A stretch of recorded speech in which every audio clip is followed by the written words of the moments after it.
I think for a long time, what we've said the cycle is that the people themselves don't seem to have enough of the fortitude and gumption and will to move themselves up and out. And if you look at all the studies, the fact that upward mobility is still a big issue in our town, I think we got to take an honest look at ourselves, those of us who are the service providers and the helpers, and say, what are the cycles in our mind that we think help and they're not really helping? It really is possible to think about really breaking the cycle of non-chronic homelessness in the lives of families and individuals in our city. And we want to be a part of that. That's a whole new cycle for our city. I remember being in the car one day and they must have been like stealing from this mall, and me and my sister are in the back seat, and my mom comes running out and she has all these clothes. And my dad's like, come on, come on. And you know, we're kids, so we're in the back seat laughing. So we're riding down the highway and she's chucking the clothes out the window. We drive all the way home, and my mom takes us in the house. And I remember that was the first time I ever saw my parents get arrested.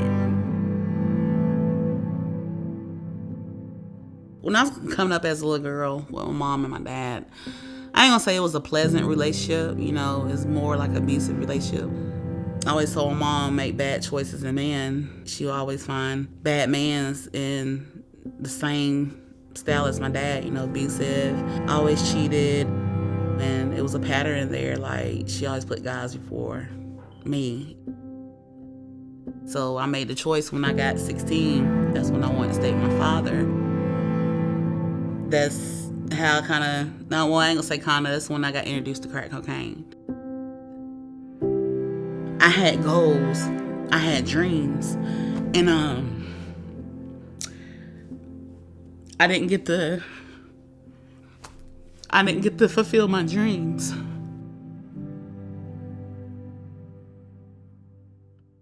Anybody can give anybody keys to an apartment and a house and say, you're off the streets now, you should be fine. But when you look at the person, that they're a whole person, they have intellect, they have physical component, they have a spiritual component, a social component. And understanding that, why would we just focus on one aspect of them by giving them keys? That's been done when they come in and you ask them, they've had housing, but they've never had nobody to deal with them as a whole person. And that's what the 8 dimensions of wellness is. It's an actual proven model, a principle-centered model that helps people who've experienced a crisis move through the crisis successfully, even while they may still be in the throes of the crisis. And like our folks, we're looking at the entire spectrum of needs that they may have: emotional, environmental, spiritual. And so for us, the answer to affordable housing is to give them an opportunity to be fully transformed. And then as they move into those permanent living spaces, they're different. And because they're different, then their community's different. And that's what we're doing now. We're doing it like never before.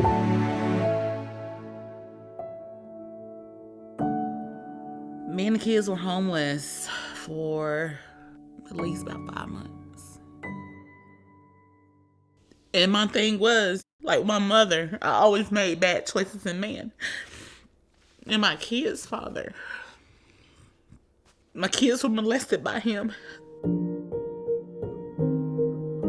And at the time, I wasn't aware of it. I didn't care. At the time, I was worried about getting high instead of worried about them. That's when I gave up on me. That's when I went harder on crack cocaine. That's when I wanted to commit suicide. That's when I wanted to hurt people. And I was incarcerated. I was incarcerated for 1.5 years. And then that's when foster care stepped in and they took all my kids. So after that happened, I had to realize if I ever wanted them back, I had to break free from the cycle.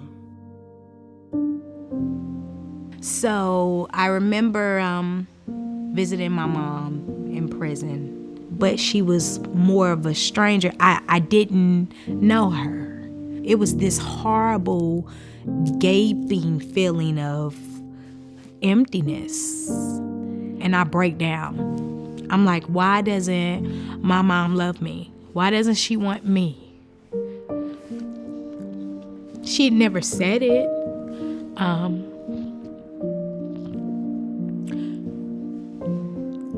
And I felt that way for a really long time.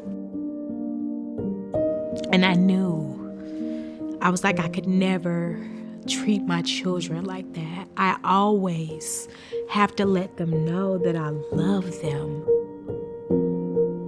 I believe that we are called to radical reconciliation. This is God's work. It's not about us. This is God's work. From every case management meeting, from every pointing them to every resource, we looking like we're doing this for Jesus. We understand that this work here is not only ringing out here in Charlotte, in the world, but it's ringing out in heaven. And we want to hear God say, well done. So that's why we do what we do. I think I'm in the best place ever. 3 years ago, I didn't have this smile, I didn't have this glow. I know I have grown. And I know I'm happy. And my babies are happy. And they taught me how to love. They taught me there is people out here that don't harm your kids. And I'm here determined to do everything in my will to get what I need for me and my boys. So I get a warm, tingling feeling in my heart because I'm free. And so I came into the program, and I did not know at that time what Harvest Center was preparing in me. By this time, I was studying for my bachelor's degree. And I think I broke down because here I am homeless out of everything I've accomplished. I'm first generation everything. First to graduate high school, first to finish community college. I just want to finish school. I just want to finish what I started. So, long story short, I graduated early. I finished in February. We did it! We just started fresh. We started new, and God has just been amazing and renewing us every day. And I would have never gotten to that point by myself. And I feel as though the Harvest Center was ripening me for the picking. So they were just planting little seeds here and there.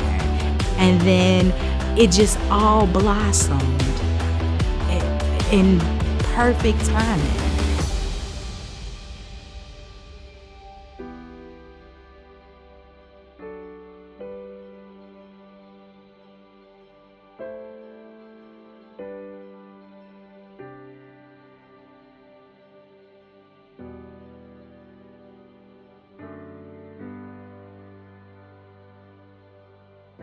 So it's those things that we get to see God weekly, daily, breaking these cycles and these curses off of people's lives. And it's amazing.